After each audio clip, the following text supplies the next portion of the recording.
Freelancing is the only reliable way of making money online wherein you are not required to spend money upfront.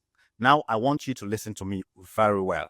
I did not say freelancing is the only way. I said it is the only reliable way of making money online wherein you are not required to spend any money online to do it. There are many platforms online wherein you can go and sell your skills. The only thing you are required of when it comes to freelancing is for you to have a skill that people will need, a skill that people will be willing to pay money for you to work for them. That's the only thing that is required of you. So if you have any skill, and when I'm talking of skills, I'm not talking about you having like some kind of expert level skills. You can just have a simple skill as knowing how to answer an email, organize a calendar, and responding to customers. Things like that. Even data entry on Excel sheets. That is a skill if you have it. Even typing, if you are someone who has like high speed, you can type very fast. You know how to type without looking at your keyboard. That can also be a skill that you can sell to clients. People will pay you money. Now, my point is this. Freelancing is the only thing that you can do online wherein you don't need to spend any upfront cost. You just need to go to a platform and sign up. My name is Jessica Mara. I am a full-time Upwork freelancer. Very specific. I am an Upwork freelancer. This is day 2 of the mentorship program. Now, what are we going to do today, which is day 2? So in day 2 today, we are going to look at how to set yourself up for success. In day 1, we talked about, like, we gave an overview of what is freelancing and what the Upwork platform looks like. What are the things that you need to consider, the psychology of the platform, right? Today, we are going to look at how do you really set yourself up to become successful on Upwork. Now, I'm very specific. I don't teach different things, or I don't teach different platforms. I only teach people on how to become a freelancer on Upwork. However, some of the things that we are talking about here, you can use them for different other platforms like People Per Hour, freelancing, I think it's freelance.com, and there are other platforms, even Fiverr. You can apply some of those skills to those platforms. That's fine. But what I'm teaching is Upwork, because that's where I am working and that's where I have like a wealth of experience in, and some of those things can also be applied in other platforms. All right. So today we are going to look at 3 things. Number 1 is how do you select a niche? Number 2 is your account on Upwork. How do you set it up for success? And number 3 is portfolio. So we're going to look at how do you set up a winning portfolio. All right. So let's start with number 1. Now, most people, when it comes to freelance, they want to do everything, and that is a mistake. You don't go into any platform and you think that you can do everything. Nobody knows how to do everything. All right. You only need to focus on a few things. And that's where this video comes in, because I want to tell you how to select a niche. So how do you choose a niche? So the first thing that you have to do is to look at yourself. You have to be very, very honest with yourself. That is, you look at yourself and say, okay, Jesse, you want to start as a freelancer. What kind of skill set do you have? So there are various ways, there are various approaches that you can take. So the first approach is for you to list the tools that you know how to use. All right. So it can be that your skill sets are tool based.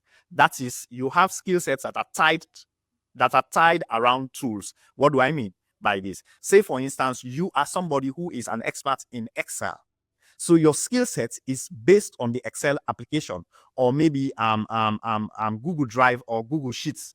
So your expertise are based around that tool. If your skill is tied down to Canva, then you can list Canva as one of those tools that you know how to use. So you can list all of the tools that you really know how to use, that you are convinced that if I am given a task related to this particular tool, I can use it and I'm convenient. So let's take another example. Say you are somebody who can use Instagram. You can use TikTok very well. You know how to use LinkedIn. Maybe you know how to use Facebook. You are really an expert in this area, but you don't know it. And the funny thing is, most people are experts in certain areas. They don't even know they don't appreciate their expertise in those tools. They tend to play it down. They think that this skill is not important. My friends, let me come closer. Every skill that you have, everything that you know how to do, if you can do it for someone, if somebody is spending time, energy, and effort to do it, that is a monetizable skill. It is a skill that you can monetize. As long as somebody is spending time to do it, most people don't have time to set up their Facebook account. Most people don't have time to set up their Facebook page, their LinkedIn page, or Instagram or X. They don't have time. So they need people to do it. So you have to list those tools that you have expertise in. That is the first approach. The second approach is for you to list your skill sets. So maybe you know the definition of skill sets. So basically, let's say for me, as an example, I'll just use myself as an example. Maybe I am I'm a product manager, right? Like my profession is product management. So I know how to collect, not just collect requirements, but elicitation.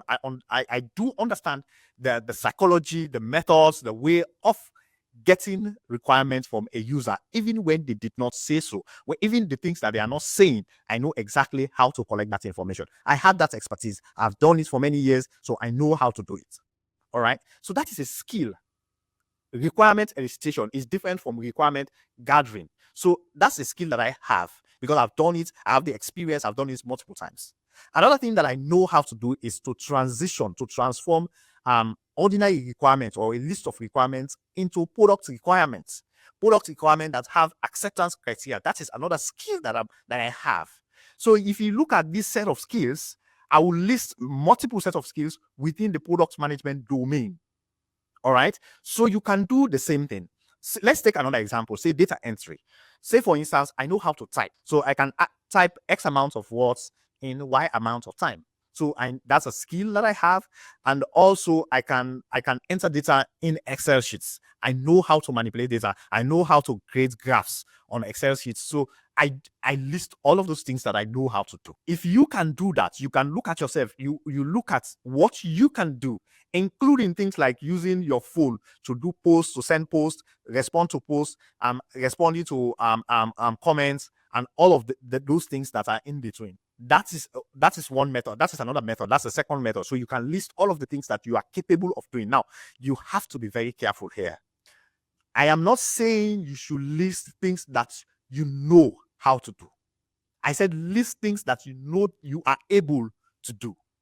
All right? You should be very specific here. Things that you have done before and you know that you are able to do it. So that's the first step.